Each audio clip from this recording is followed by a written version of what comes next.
Sophia and the Wolf. Once upon a time, there was a little girl named Sophia, but everyone in her village called her Little Red Riding Hood, because she always wore a red cloak that her grandmother had given her. One bright morning, her mother asked her to take a basket of food to her sick grandmother, who lived in a cottage deep in the forest. Her mother warned her, "Don't stop along the way, and stay away from strangers. The wolf might be nearby." Little Red Riding Hood set off on her journey through the forest. The woods were quiet and beautiful, and Sophia stopped to pick some flowers for her grandmother. Suddenly, the wicked wolf appeared before her and, in a sly and soft voice, asked, "Where are you going, little girl?" Sophia replied innocently, "I'm going to my grandmother's cottage to bring her some food." The wolf grinned cunningly and said, "Why not pick some more flowers for your grandmother?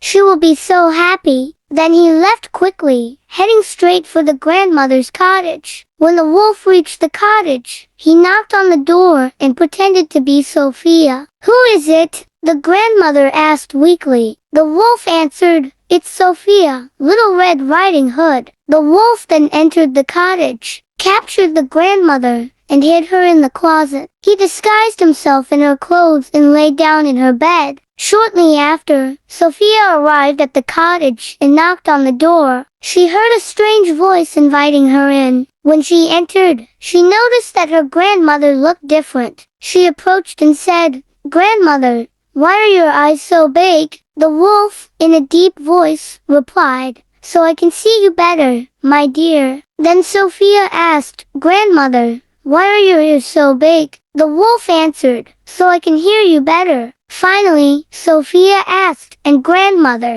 why are your teeth so big and scary?" At that moment, the wolf jumped out of the bed and said, "So I can eat you." He lunged at Sophia, but she was quick and smart. She opened the door and screamed for help. A woodcutter, who was working nearby, heard Sophia's screams and rushed to the cottage. He attacked the wolf and saved Sophia and her grandmother. Afterward, the woodcutter took the wolf far away from the forest so he wouldn't harm anyone again. Sophia learned an important lesson that day. Always listen to her mother's advice and never trust strangers. She and her grandmother lived in peace and happiness after that incident.